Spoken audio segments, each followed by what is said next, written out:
Hola a todos, ¿qué tal? Les saludamos desde Math and Data Academy.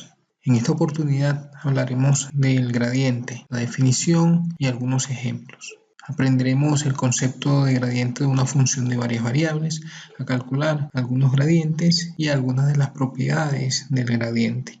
Como requisitos para entender mejor esta clase, recomendamos tener conocimiento de funciones de varias variables, derivadas de funciones de una variable y derivadas parciales. Comencemos con la definición del gradiente. Si tenemos una función escalar, es decir, una función definida en Rn y con valores en R, donde U es un conjunto abierto de Rn, el vector gradiente de f en x0, un elemento de U, que se denota de esta manera, está definido como el vector de n coordenadas cuya primera coordenada es la derivada parcial de f con respecto a x1 evaluada en el punto x0, la segunda coordenada es la derivada parcial de f con respecto a x2 evaluada en x0 y así sucesivamente hasta la última coordenada que es la derivada parcial de f con respecto a xn evaluada en x0. Si estas derivadas parciales todas ellas existen, entonces el gradiente viene definido de esta manera. Veamos un ejemplo. Consideremos la función f de R3 en R dada por f de x y z igual a x cuadrado por y al cubo por z a la 4. Vamos a calcular el gradiente de f en 1, 1, 1.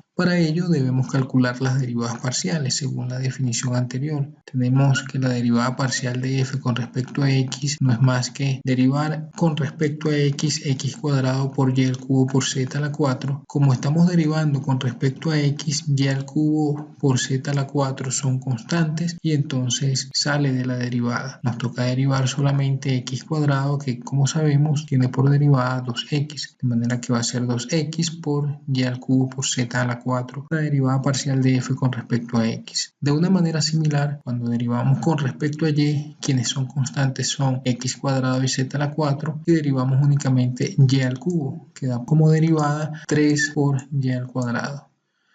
Finalmente, la derivada con respecto a z tenemos que es igual a 4x cuadrado por y al cubo por z al cubo, porque ahora x cuadrado por y al cubo es constante y derivamos solo z a la 4 que tiene por derivada 4 por z a la 3. Entonces este es el resultado de la derivada de f con respecto a z. Cuando evaluamos estas derivadas parciales en el punto 1, 1, que es donde nos piden el gradiente, la primera derivada parcial evaluada en el punto 1, 1 da 2, la segunda derivada parcial, la de f con respecto a y en 1, 1, 1, da 3 y la derivada parcial de f con respecto a z en 1, 1, 1 es igual a 4. Por lo tanto, el gradiente va a ser el vector 2, 3, 4.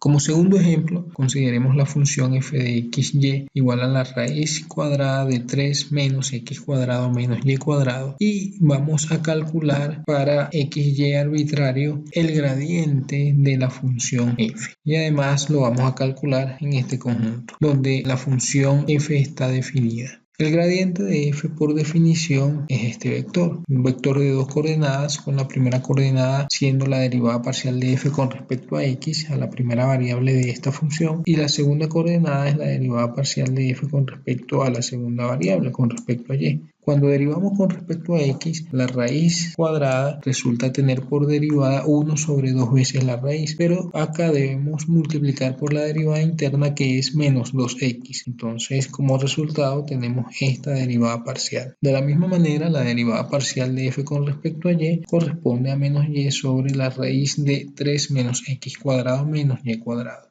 Y por lo tanto, el gradiente de esta función viene dada por este vector. Algunas de las propiedades del gradiente provienen de las reglas de derivación en una sola variable, porque las derivadas parciales son derivadas unidimensionales. Y entonces tenemos el siguiente resultado. Sean f y g funciones definidas en un abierto U de Rn y devolviendo valores reales, P un punto de U tal que el gradiente de f y de g existen en el punto P. Tenemos entonces las siguientes fórmulas para el gradiente.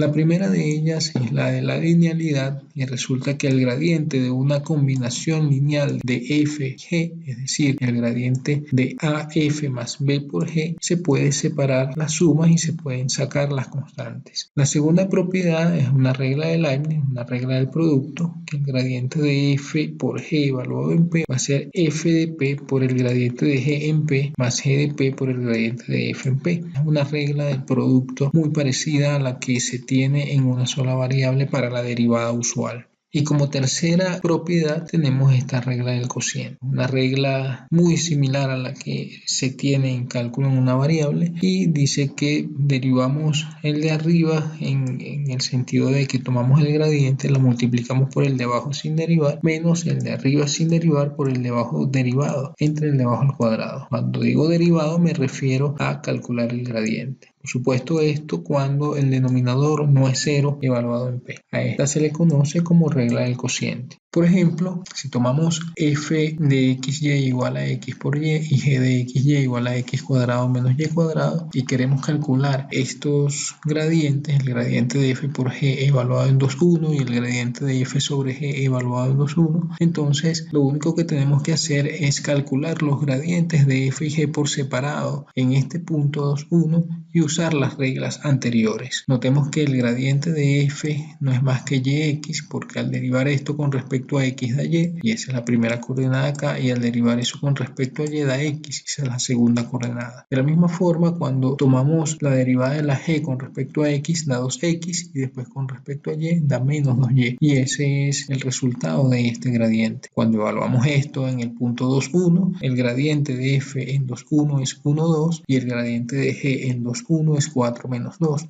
Usando las fórmulas de la regla de Leibniz o regla del producto y la regla del cociente para calcular estos dos gradientes tenemos lo siguiente. Primero, la regla del producto me dice que voy a tener que tomar la primera función sin derivar por el gradiente de la segunda función. La primera función sin derivar es f evaluado en 2,1, según esto, eso vale 2, y el gradiente de g en 2,1 es 4 menos 2, según el cálculo que hicimos hace un momento, más g evaluado en 2,1, tomando x igual a 2 y y igual a 1 acá, eso da 3, y el gradiente de f en 2,1, que es el vector 1, 2. Hacemos estos productos y la suma y resulta ser 8 menos 4 más 3, 6. Entonces el vector gradiente de f por g evaluado en 2,1 es el vector 11, 2. Usando la fórmula de la regla del cociente, tenemos que el gradiente de f sobre g en 2,1 va a ser g de 2,1 por el gradiente de f en 2,1 menos f de 2,1 por el gradiente de g en 2,1 sobre g en 2,1 al cuadrado. Al hacer las sustituciones tenemos que este es 3 por 1, 2 menos 2 por 4 menos 2. Esto da como resultado el vector menos 5 novenos, 10 novenos. Y ese es el vector gradiente de f sobre g evaluado en 2,1. Como algunas observaciones finales, debemos notar que también hay una regla para el gradiente de una composición conocida como regla de la cadena, pero esta será tratada por separado. Esa la vamos a ver en otro video. Queremos mencionar también que el gradiente tiene varios usos de interés, entre los cuales se encuentran el cálculo de puntos críticos, el cálculo de ecuaciones de planos tangentes a una superficie y el cálculo de derivadas direccionales. Dejamos esta lista de ejercicios para que puedan practicar y si tienen algún problema con alguno de ellos, ya saben que nos pueden contactar a este correo electrónico. Si les gustó el video, pueden darle me gusta y suscribirse a nuestro canal para que se mantengan al día con el contenido que estaremos subiendo todas las semanas. Muchas gracias.